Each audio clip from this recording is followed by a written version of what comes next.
What is going on? First and 56 Nation. Rondo Griffin, Anthony Goulin, Marcus Martin, your host. As always, Colts podcasting is back. We just had the draft about a couple of weeks ago. Also, we didn't get to it. We're gonna jump into it now. A lot of things happened. A lot of things didn't happen. We saw some things we liked. Maybe we saw some things we didn't like. First things first. I guess let's just jump out the gate with it. Boys, we got the tight end. They're a long wait. We got him. A lot of us wanted him. Some people out there didn't. So it's going to be a discussion. Probably going to talk about it for a while, really, and probably until the season kicks off. Marcus, you're a season ticket holder. You finally got a tight end to hopefully bring this offense together. So Tyler Warren, a tight end out of Penn State. Again, a lot of people he was on the wish list. He was there at 14. Ballard made it happen. So first thoughts on the draft pick, and what do you expect for this guy? Man, expecting good things from what I've seen on film from when he played at Penn State. I think I really haven't followed him that much throughout the college season when he's playing. But the game that he had against Ohio State, I actually really watched that game, and that guy is the real deal. I'm not going to say he's Dallas Clark right now, but he definitely he's the real deal. I mean, he's a complete player. I can see them utilizing him in all aspects of the offense. We just have to see what he can do in training camp. But to me, I was very shocked to see him fall at 14.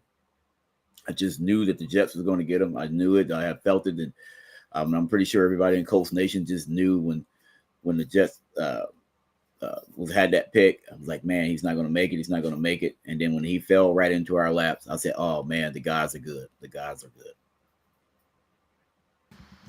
Yeah, I'm with you, and especially you're watching a lot of the mock drafts coming in, and they had it projected that he was going to go, I think, to the Bears the latest. We were going to end up with Colston Loveland, but so Gulick, same question for you. Obviously, Tyler Warren, you get him. I believe on our preview show that was your number one target. So talk about it. Yeah, I mean, I'm super ecstatic here that we got Tyler Warren. That was one of my guys. So like you said, I think it was between Tyler Warren and Jihad Campbell for me, but Tyler Warren, man, this is actually a guy that I followed a lot during the season, and one thing you just can't knock is production. And the dude had over 1,000 yards as a tight end, throwing touchdown passes. The guy does it all. Basically, we talked about Rondo, Taysom Hill at one point. I mean, that's basically how Indianapolis is going to use this guy. He's a lot more versatile than Loveland. So, thank you to Chicago for taking him. But man, I'm just super excited. And I thought that the Jets were going to take him as well. And then I actually had a heart attack almost when Dallas was picking, because I also took a dude named Tyler with a different last name though. So I almost had a heart attack and watching the draft with my buddies, and that was the moment of the night for them. So, but I'm just super excited that we got him, and I think he's gonna be, dare I say, a top 10 tight end in the league the second he steps on the field, because tight end is kind of just like running back. With rookies, the position translates super easy. Laporta came in, and some of those guys just come in, like it just translates super quick. So I think that he's going to be really good. Yeah, exactly. And it's a thing we talked about, obviously, on a lot of shows coming up to it, is that it was a position of need and it was an absolute hole on the offense. We can talk about Richardson and all his discrepancies with the accuracy, the lack of production we've gotten from the position, and we're going to get into him later. But in terms of creating the offense to where you essentially have no excuses for the quarterback, that was the move. Now the offense is fully set. We've had the O-line, we've had the receiving core, we've had the running back. Tight end was that last kind of hole or falter when it came to that offense. We just like we talked about the revolving door at quarterback, we've had a revolving door at the tight end position. We never necessarily had a guy who would absolutely stick. Like I made the joke that we didn't have a tight end one on this roster. Really didn't even have a tight end two on this roster. We had a lot of different guys who were good at individual things, but not like an every down back type of guy. So with Tyler Warren, on paper, you're expected to get that. Obviously, I talked Taysom Hill. It's a guy where in college, he was Taysom Hill. So that makes me a little more excited as well. I think Steichen can find some unique ways to use him in the field. And we've talked about in the past of how we essentially could throw out a lineup where you have a guy on the field that is no shorter than 6'4". Tyler Warren adds to that kind of ability to do something like that and get special when it comes to like the red zone, for example.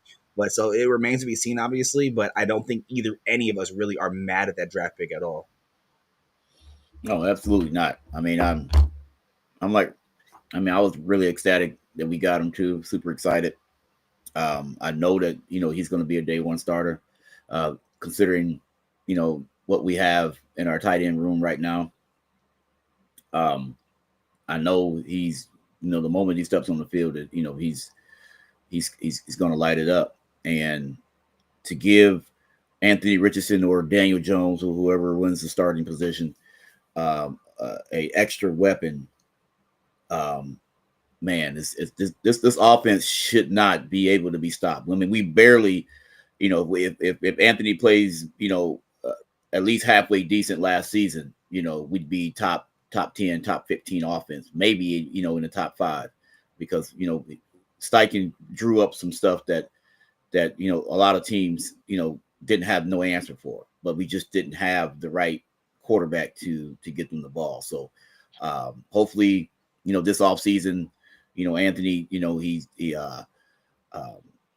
put in the work and show us something this year. Otherwise, I'm a big Anthony fan, but right now I think he's on his last leg with me. Yeah, so I'm glad you brought that up, because let's talk about it. Let's segue into it. So obviously we knew the statements from Ballard coming into the offseason of that he was going to bring in someone to test Richardson. He said he was going to attack free agency differently, and he did all of that, but it was insert Daniel Jones. Now, we all had a lot of negative opinions on Daniel Jones with good reason, but so it leads to the point of that, you look at it, so you give Daniel Jones a 1-year, $14 million contract. On the paper, just by via the numbers, that's a lot of money to pay for a guy you would expect to be a backup QB. So the question kind of leads to, obviously, one, how open is this competition going to be? And then two, kind of what do you do for, let's say that Richardson loses competition. So Gula, let's start with you, because again, you and I, we had a lot of statements about it. Let's see if it's changed a little bit later now. But the Daniel Jones, Anthony Richardson, quarterback competition, I'm on the side of that where like I said back on the last show, where I'm just like, if Richardson can't beat out Daniel Jones, that just tells me he's not serious as a professional quarterback. So, I mean, Gula, I don't know if your opinions have changed that much, but so let's talk about it a little bit more. Daniel Jones versus Anthony Richardson, of who wins, why they win, and then what do you do depending on who wins. Yeah, I remember last show we had a few months ago. We were joking about Daniel Jones. I mean, that was utterly a complete joke. We're like, if this guy signs with the Colts, like this can't be serious. And then it happened for big money. So, I think that this is a statement to Richardson. I mean, the kid's got to perform. I think Richardson does win the battle. In training camp, I think he wins it. But I'm just gonna reiterate the same point here. If he can't beat out Daniel Jones, then he's got to just hang it up or something, man. I mean, Daniel Jones has, it's not been a good NFL quarterback, man. I mean, to a different point though, I will say this, regardless of if Richardson wins this battle or not, he's got to stay healthy. That's another thing, man. If this kid gets hurt again, I think that Daniel Jones, to be honest with you, can run this offense moderately well with all the pieces here, because just like Marcus was saying, I mean, this offense just isn't bad. I mean, last year with struggling quarterback play, I think that we were the middle of the league, and with how bad the quarterback play was, you would have imagined the Colts would have had a bottom 5 offense, and that just wasn't the case. So, if Richardson wins the battle, I hope he stays healthy. But if Daniel Jones has to come in at any point, I feel like he could just dink and dunk or use his legs to just sneak in a few wins here and there. But I think that this is Richardson's last hope. This is his last hope. I think he wins the battle, but it's his last hope. Yeah, no, exactly. It's kind of like I said when you signed him, where I was just like that. That tells me that the QB competition isn't that serious because there were better options. I mean, there are better realistic options as opposed to a Daniel Jones to really test Richardson. Obviously, I'm not talking about I'm not talking about Sam Darnold or even Justin Fields for that. Well, I'm going to guess maybe Justin Fields, but obviously a lot of people, allude to Sam Darnold. You weren't going to go get Sam Darnold. But I think if you actually wanted to test him, you probably would have brought in Justin Fields. A guy in that same age range who's ready to be a kind of a full-time starter. Daniel Jones, we know what Daniel Jones is. Daniel Jones isn't hiding any stolen talent, any hidden talent. You kind of know what you're getting with him. So if Richardson can't beat out that guy, and the problem is, if you're, for all you people who think he's the savior, Daniel Jones is the savior, it's like, go look back at his stats. The guy's terrible. Obviously, I'm not sitting here and saying that Anderson has been amazing. But if you want to talk about the ceiling or the potential, Anthony's is obviously way higher than what Daniel Jones is going to give you. Daniel Jones is, again, a pathetic quarterback. You bring him, like I said, if Daniel Jones wins the job, we're tanking. Not that we're going to lose on purpose, but that Daniel Jones is that bad that we will just lose games. Like, go look at his numbers. He's thrown over 20 touchdowns once in his career as his rookie season. He's thrown for 3,000 yards twice in his career. He can't play quarterback. So if Richardson can't beat him out, then we're screwed. Then we'll talk about blowing up the team or what we're going to do later. But Daniel Jones is not a serious option for us to win games. No, I think when they brought, Daniel Jones in, that was just a little scare tactic for Anthony. I'm with you. I don't think Daniel Jones will ever beat him out. I mean, if you look at elite arm talent, all the way around physical talent, Anthony Richardson is your guy. Anthony Richardson is the guy to be considered week one. And if he can't beat Daniel Jones out, like you said, to me, I don't even want him on the team. I don't even want him on the team. You know what I'm saying? Release him. If he can't beat Daniel Jones out, release him. There's no sense of him even being on the field or even being on the team. So, like I said, I'm a big Anthony Richardson fan. I like that draft pick from day one, but I've had a lot of head scratches. I have a lot of, man, why you can't stay healthy as big as you are. He's on this last limb with me, and if he don't show anything, consistent in training camp or in the preseason, then we need to release him. It's a conversation that needs to be had, obviously, if you get to that moment. Because I think we all kind of agreed on the draft pick when it came to happen. We all understand that you can call it a reacher, but we understand he's a project. He was not a complete project. He was not a complete finished product. He was a project. You took him. You were the third. He was the third quarterback off the board where we happen to fall, and it was a time where it was necessary. We had that revolving door at quarterback. It was time to get a guy who was ideally going to be the guy for the next 10 years. Obviously we talked about it. I feel like you kind of rushed him a little bit too quickly and what you expected to get out of him. Obviously the injury in his first season didn't help much. Him being banged up this past year, again, didn't necessarily help too much. But at this time, this season, really, he's kind of in Paris Campbell territory, where this is really your put up or shut up year, and obviously it's going to lead to a lot of rough conversations if, in fact, it doesn't work out this season. So before we go back to the draft real quick, let's just talk from a broad perspective. Gulik, I'll start with you. Is there a range or a stat line where that Richardson needs to hit in order for you to be comfortable with him, obviously, with us going forward with him coming in the next coming seasons? Oof, man. I don't think there's necessarily a stat line. I just think you got to get the completion percentage up, because the way that I like to describe the quarterback battle is Richardson and Jones. Like Jones can hit the throws that you should make, but Richardson can hit the throws that you can't make. There's only about dare I say, 3 quarterbacks in the NFL that can make the throws that Richardson can make. Like Josh Allen, Lamar's got sneaky arm talent, and honestly, that might be it. But you can't name a stronger arm in the league.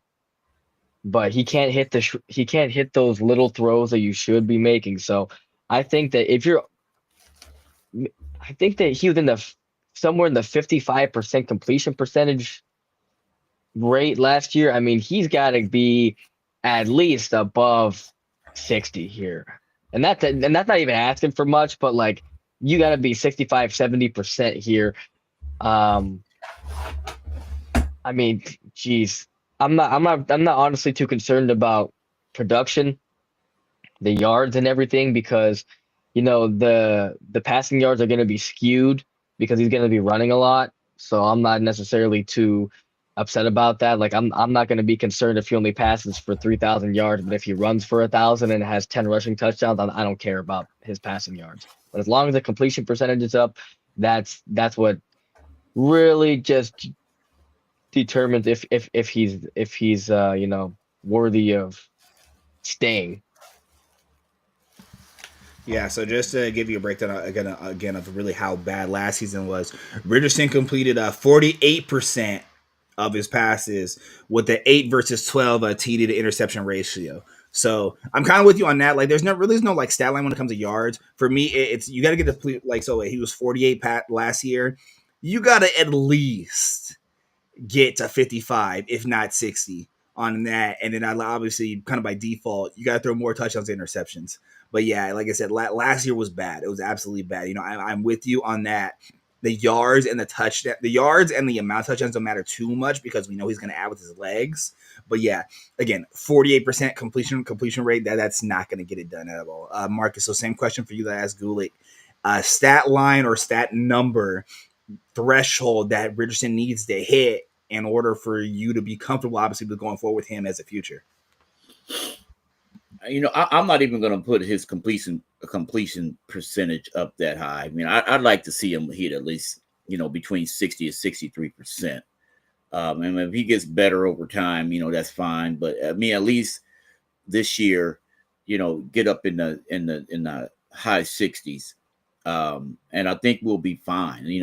Like Anthony said, he has to hit those layups, those, flat route, open, running back and all that kind of stuff, anything that underneath that he should be hitting. That's what he needs to do. We know what he can do over the top. We know how strong his arm is. We know that he can give you those wild plays on those deep balls. But, when the game is on the line and we need a 4th and 1 or a 3rd and 3, and you throw them underneath routes, you have to be able to be accurate and hit those routes so we can continue to keep the drive going. My expectations is probably higher than probably anybody coming into this season because I want the guy to succeed. I want the guy to thrive. I'm one of his biggest fans, like I said, and I'll continue to keep saying that. I just want him to succeed, and he has to want it. He has to want it this year. They brought competition in to push him. They solidified the offense. The defense should be on point again this year like it was last year.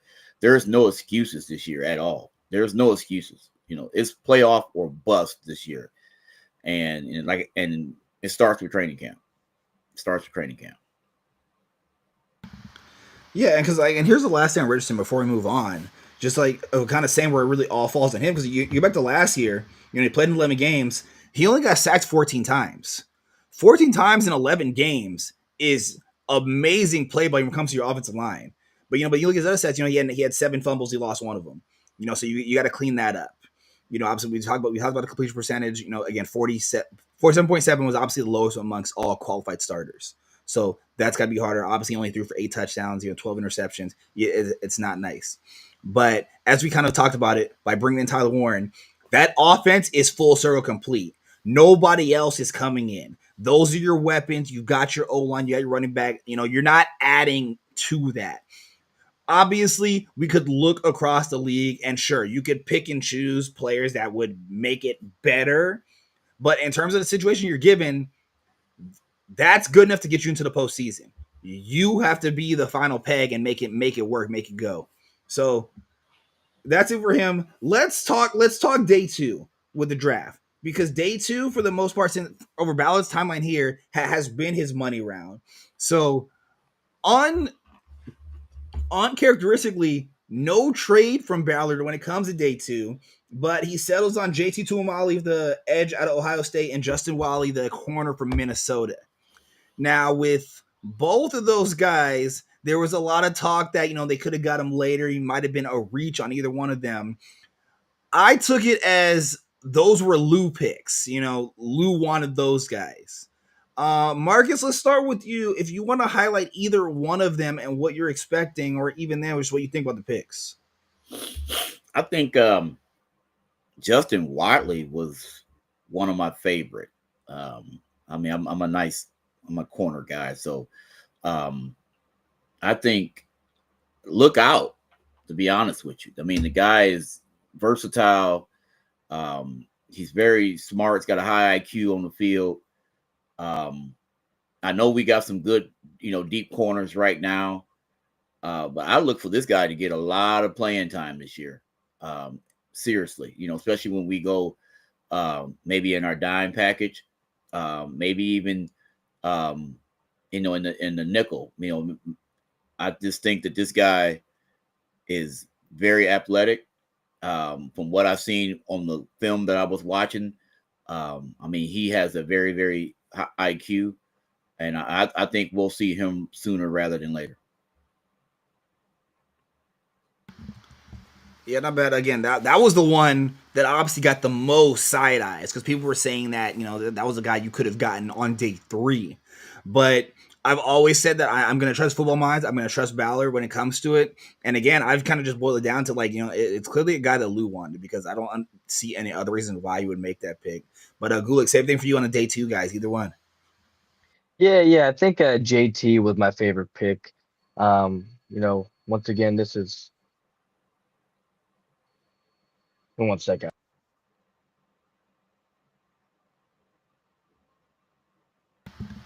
All right. Well, he's got to figure out his technical difficulty, so I'll just go with mine on that. I like the edge. The JT out of Ohio State. I love the edge. Obviously, edge is kind of one of those positions. It's kind of one of those position groups where you can never have too many of those guys. And obviously you go with the offseason. We lost Dio to the Bears, so you kind of had a hole in there. And that you look at the team as constructed, we don't really have many bodies in there. So you bring in another guy who you can obviously pair with Latu. You can bring him with Buckner. You can bring him with Stewart. You can use him obviously in different packages. And again, kind of like we said, we've got a new defensive coordinator. You got to give him weapons. You got to give him guys to go hunt.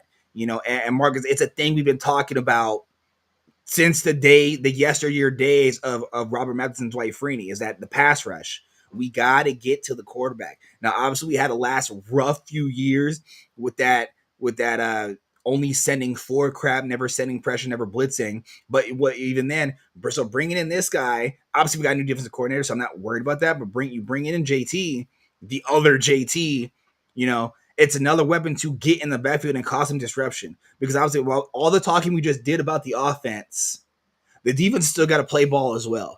And the past couple of seasons when we've seen the defense kind of hold their own, obviously the free agent signings are going to help. The new defensive coordinator is going to help. But in terms of getting more youth into this defensive room, I like it. And one thing I like about Lou's defense is sometimes when he's very unpredictable to another opponent's offense. So, and he can adapt to in-game situations, unlike last year when we couldn't adapt because we know what's going to happen. We know what's coming. We're going to drop back in the cover and there it is, 3rd and 18, and then they complete it. Lou's defense is very unpredictable. He can look like he's in man. He can look like he's in zone coverage, and then soon as the ball is snapped, now we're in man, and that's why he needs those versatile corners. And then with the front 4, sometimes he can send all edge rushers. He Buckner might be the only DT on the field, and everybody else lined up could be all edge rushers. You know what I'm saying? That can beat and get to the quarterback. So I'm very excited about this defense. I can't wait to see it in person. But our defense should be pretty stout this year. I mean, it wasn't too bad last year. In some cases, on the back end, consider, the defensive coordinator we had, Gus Bradley. But far as athletic and player personnel, we had the right pieces in place. We just wasn't making the right calls in the right situations. Yeah, like 100%, obviously, because we saw how annoying the lack of Gus Bradley's willingness to change it up when it came to the defense side of the ball was really the past few years that we've had to deal with him. So bringing in a guy, a Lou from Cincinnati, where you've seen him do things on that with those Cincinnati teams with I'll say the lack of athletes they kind of gave to him. Because you look at their past drafts, they usually go full offense. So for the most part, he hasn't had the weapons. So obviously, the first things first you do what Ballard does is get him some guys. So now you hopefully get to see exactly what he can do. So Gulick, you're back. So if you want to continue on your day 2 guy. Yeah, you're good. I don't know if the connection's bad or not, but JT was my favorite pick. People are saying it was a reach, but pretty much, in my opinion, that was proper value for him. The dude led the Big Ten in sacks. And we're talking about Lou guys. I mean, he's not necessarily seen as a terribly explosive guy. But to me, I just see Sam Hubbard here. I mean, that was a guy that, really thrived in Lou's defense throughout the last, I don't know, 6-7 years there in Cincinnati. And once again, he wasn't a guy that, just blew you away with athleticism. But, he was always there, just getting sacks, being where he needed to be, and he was just a reliable player. And, if you really think about it, it wasn't necessarily our biggest need, but we lost Dio, and pretty much on the edge, we're only running with Latu and Kwity Paye. And, outside of Kwity Paye, I mean, in reality, Latu's not a proven guy yet, so why not just get another body in there? So I think the pick was too criticized, to be honest with you, because people were saying right guard and inside linebacker were a bigger need there. But I was actually pretty happy with the pick, and you can tell, he may or may not be a superstar, but he's going to be around for a while. Yeah, a lot of that, obviously we said that while you were out, but it brings everything full circle, and obviously we're all on the same page here. And so with that, let's close it out with this. I don't think we really need to talk about day 3. I've kind of always said it's the dart throw round. A lot of those guys aren't expected to contribute much. A lot of those guys might not even necessarily make the team. But even though, ironically enough, obviously our last starting right guard was in fact the 7th round pick. But again, Marcus, we'll start with you. Was there a position you would have liked to have seen addressed in the draft, but Ballard didn't? I think the linebacker position, I would have loved him to address. I'm not upset that he didn't do it. I just thought that maybe there was a need there to address, but maybe he knows something that we don't know. Maybe he's comfortable with, what was it, Carlisle or whatever, is that his name? Jalen Carlisle. Yeah. Maybe he's very comfortable with him. I know they said they liked him as a player and they liked him last year. He actually was pretty good in coverage. So maybe they're willing to give him a shot and take that linebacker position. But yeah, that's one of the areas that I would have liked to see him addressed, was the linebacker position. But everything else, I think he covered, from top to bottom and nailed it. So I just can't wait for the season to start. All right, and Gulick, last same question to you as well. Is there a position you would have liked to see him address in the draft, but he obviously didn't? Yeah, I think for me, I would have said right guard. I just don't want this to be a situation that's like 2022 all over again, where you just like hand the job to Danny Pinter, and then they just kind of go with that. and then it ends up kind of failing. So looks like they're gonna run with Goncalves at guard, and if he's earned it, cool. But um, obviously we drafted Jalen Travis, that offensive tackle in day 3 to be a swing tackle, but I think inside would have been a better pick for me here. Not saying that Travis is going to be bad, but um, Goncalves better be good because that's a spot. Although you're kind of relying on the quarterback's mobility at times to get him out of those sacks. Like I said, Danny Pinter situation that was bad. So uh, hopefully these guys turn out because I would have liked to seen a right guard picked. Yeah, I think on more the defense side, I would have liked to see a linebacker. Again, repeating what Marcus said, obviously they talk about how they like Jalen Carlisle. And then also the guy we took in the 7th round, Hunter Woodlow. I understand he's a 7th round pick, but they announced him as a linebacker. So that also tells me that they're going to kind of play around when it comes to him. And obviously I understand that we took a running back in the 5th round, but I would have liked to see another running back. Obviously, I'm biased, and my Miami alumni brother there, Damian Martinez, fell to the 7th round. You didn't pick him up. I think he was one of the better running backs in this class, especially at that value. But I would have liked to see another running back. Again, I know next to nothing when it comes to DJ Giddens, so by all means, if he shuts me up and he turns to be the perfect backup for JT, great. But I probably would have liked to see, again, a second running back drafted as well as a linebacker. But obviously, he didn't address both. But I've always said that I'm going to trust Ballard. I'm going to trust football minds. There's a reason why I'm not sitting in the front office and they are. And again, for the most part, when it's come to drafting with Chris Ballard, for the most part, he doesn't miss. We can talk about, obviously, the way he built a team may not necessarily work. But when it comes to drafting and finding talent, especially on day 2, day 3, the guy typically does not miss. So obviously, hopefully, all of these guys can be serious contributors to this team. But hopefully, Richardson is able to bring it full circle, and then we can obviously finally see some winning football, finally see some playoff football in Indianapolis because it's been a while. Oh yeah, for sure. I can't wait. Hopefully, this year is the year that we actually go to the playoff. Very ecstatic about this year coming up. I feel real good about this year coming up. So yeah, I'm excited and I can't wait. Let's go. Yeah, me too. I think that Richardson, real fast, quick point. People just really like to, I don't know, make fun of him because that's the cool thing to do, I guess. Like national media like to just like to say he sucks. But one thing that you can't just doubt here is his winning record as a starter.